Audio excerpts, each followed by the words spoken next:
ये देखिए ऐसा है, अब जयराम जी तो गाना गाते रहते हैं, पर अब मैं क्या कहूँ उनको यार। कुछ तो लोग कहेंगे, लोगों का काम है कहना। वो तो शायरी रोज़ ही लगे रहते हैं करने, मैं उनका बहुत मान सम्मान करता हूँ। मगर उनको ये बात भी समझनी चाहिए। वो देखिए, प्रदेश के मुख्यमंत्री भी रहे हैं और मुख्यमंत्री के साथ वो प्रदेश के वित्त मंत्री भी रहे हैं। तो उनको इस तरीके की गैर जिम्मेवाराना बयान समय समय पर देना शोभा नहीं देता है। मैंने पहले भी कहा, मैं व्यक्तिगत रूप से उनका बहुत मान सम्मान करता हूँ, मगर उनको पता होना चाहिए कि समय के साथ चरणबद्ध तरीके से सारी पेमेंट्स ठेकेदारों की, चाहे वो ए क्लास है, चाहे बी क्लास है, चाहे सी क्लास है, चाहे डी क्लास है, चाहे वो सेंट्रल स्पॉन्सर्ड स्कीम्स है, चाहे वो नबार्ड की स्कीम्स है, चाहे वो सीआरएफ की स्कीम्स है, चाहे वो प्रदेश बजट की स्कीम्स है, हर तरीके के कार्यों का जो है अनुदान डिपार्टमेंट द्वारा किया जा रहा है। पिछले कुछ समय से, क्योंकि थोड़ा सा एक वित्तीय संकट प्रदेश के ऊपर था, और ये ऐसा नहीं है कि आज ही है, ये तो लगातार चल रहा है। जब पुरानी सरकारें थी उस समय भी ये रहा है, मगर फिर भी हम सभी जो हमारे क्रेडिटर्स हैं जिन्होंने काम किए हैं, उनके चरणबद्ध तरीके से पेमेंट करवा रहे हैं। आज ही इसकी एक विशेष बैठक, हायर डेलीगेशन मीटिंग मुख्यमंत्री जी की अध्यक्षता में आज सुबह ही हमने करी है। उसमें सेक्रेटरी फाइनेंस भी थे, सेक्रेटरी पीडब्ल्यूडी भी थे, हमारे ईएनसी भी थे, और ये निर्णय लिया गया है कि जितने हमारे छोटे कार्य हैं उनके लिए इमीडिएट जो है 80 करोड़ रुपए पीडब्ल्यूडी डिपार्टमेंट को रिलीज किए जा रहे हैं, जो अगले 2 दिन के अंदर रिलीज करवा दिए जाएंगे। और इससे हमारा भुगतान जो है वो कार्यों का जैसे पहले भी हो रहा है, वो आगे भी होता रहेगा।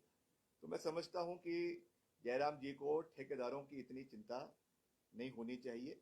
चिंता करनी चाहिए तो प्रदेश के लोगों की करनी चाहिए। ठीक है, ठेकेदार भी एक बहुत महत्वपूर्ण कड़ी जो है वो निभाते हैं, काम करते हैं, मगर चरणबद्ध तरीके से सब कार्यों का भुगतान किया जा रहा है। और बहुत से ठेकेदार जो है वो कोर्ट्स में भी जाते हैं, कोर्ट से भी उनको एडवर्स ऑर्डर मिलते हैं।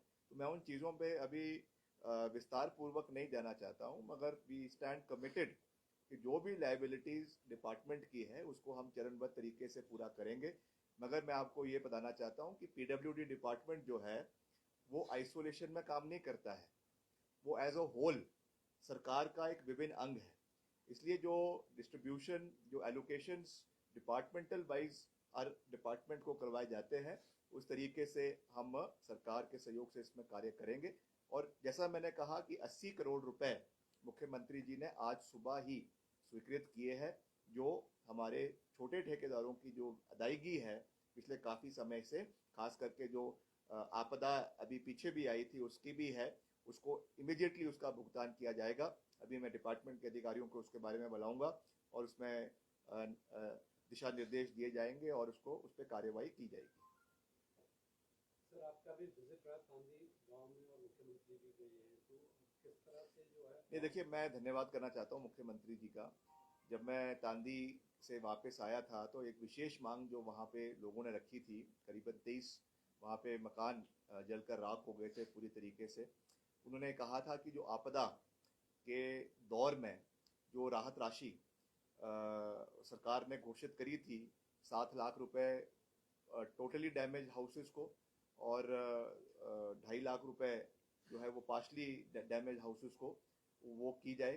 तो मैंने मुख्यमंत्री जी से, जब मैं वापस आया, मैंने इसके बारे में उनसे निवेदन किया और उन्होंने उस बात को स्वीकारा। कल वो खुद वहाँ पे गए थे और उन्होंने इसको जो है वो वहाँ पे अनाउंस किया है कि सभी जो अफेक्टेड फैमिलीज है उनको पूर्ण सहयोग जो है प्रति परिवार 7 लाख रुपए का दिया जाएगा। तो इसके लिए मैं मुख्यमंत्री जी का धन्यवाद करता हूँ। और संवेदनशीलता की ऐसे समय में आवश्यकता ज़रूर रहती है, मगर मेरा प्रदेश की जनता से भी ये निवेदन है, खास करके जो पहाड़ी क्षेत्र के लोग हैं, हमारे चंबा में है या कुल्लू में है या रोडू में है, शिमला में है, सिरमौर में है, जहाँ पे ये प्रचलन रहता है कि हम घरों में ही एक निचले बेड़े में, पुराने घरों में जो है वो घास को सुखाने का कार्य करते हैं। ये भी एक बड़ी चिंता का विषय है। इसमें हालांकि एक एडवाइजरी डिप्टी कमिश्नर द्वारा कंसर्न जिलों में दी गई है। मगर मेरा ये निवेदन रहेगा कि जो ये सूखा घास है इसको आप अपने घरों में ना रखें, घरों से थोड़ा दूर रखें, क्योंकि कोई भी अगर कोई शॉर्ट सर्किट हो जाए या और किसी चीज़ की वजह से आग पकड़ ले तो फिर उसको कंट्रोल करना जो है वो बहुत मुश्किल हो जाता है। और तांदी गांव के लिए हमने वहाँ पे कहा था कि हम सड़क इमिडिएटली वहाँ पे पहुँचाएंगे। मैंने अभी भी डिपार्टमेंट से बात करी है, जो वहाँ पे उसकी अपग्रेडेशन का कार्य है, क्योंकि तांदी एक फॉरेस्ट का एक डेंस फॉरेस्ट है और वहाँ पे जो है हमारे बहुत से फॉरेस्ट ट्री हाउसेस उस इलाके के अंदर बहुत ज़्यादा है, जिससे बहुत सा टूरिस्ट भी वहाँ पे आता है।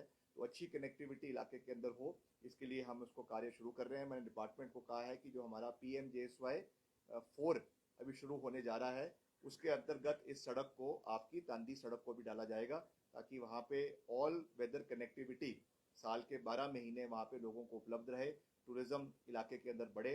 ये मैं जो है वो कहना चाहता हूँ। सर लगातार इलेक्शन मोड में हैं सभी सरकारें, दिल्ली में भी चुनाव हैं, हरियाणा के बाद दिल्ली और महाराष्ट्र के बाद। तो जिस तरह से सभी राजनीतिक दल फ्रीबीज के जो घोषणाएं करते हैं, लोगों के सेंटिमेंट्स के साथ खिलवाड़ होता है, तो उसको लेकर खड़गे जी ने भी कहा था कि ये नहीं होना चाहिए। तो आपकी व्यक्तिगत राय?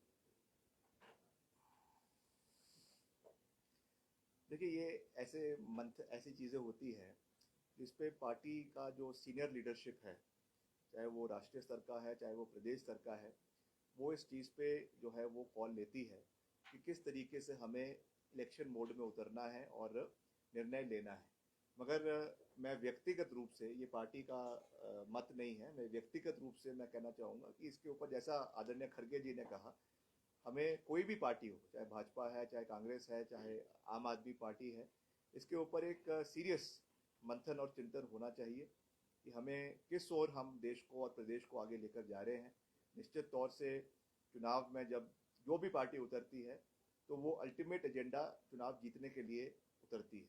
निश्चित तौर से उस समय बहुत सी ऐसी बातें कोई भी दल, चाहे भाजपा है, चाहे कांग्रेस है, चाहे आप है, वो कहते हैं जानते हुए कि वो चीज़ें को पूरा करना बहुत कठिन हो सकता है। इसलिए मैं तो यही कह सकता हूँ कि खड़गे साहब ने एक वैलिड पॉइंट कहा है, उसको राष्ट्रीय स्तर पर उठाना चाहिए। और जो भी हमारे सीनियर लीडरशिप पार्टी, हमारी पार्टी की भी और पार्टियों को भी इसके ऊपर मंथन और चिंतन करना चाहिए कि बेसिक इंफ्रास्ट्रक्चर को इम्प्रूव करना, सर्विसेज अच्छी लोगों को मिले, चाहे वो स्वास्थ्य की है, चाहे वो शिक्षा की है, चाहे वो इंफ्रास्ट्रक्चर रिलेटेड है, वो हमारी सरकार का मोटिव होना चाहिए। बाकी ये तो पॉलिटिक्स है, राजनीति है, तो इस पर मैं ज़्यादा कुछ नहीं कह सकता हूँ। मगर एक इस पर राइजिंग अबव पार्टी लाइंस जो है, इस पर सब लोगों को, सब पार्टीज को, चाहे भाजपा है चाहे कांग्रेस है, उनको इसके ऊपर निश्चित तौर से चिंतन और मंथन जो है वो करना चाहिए।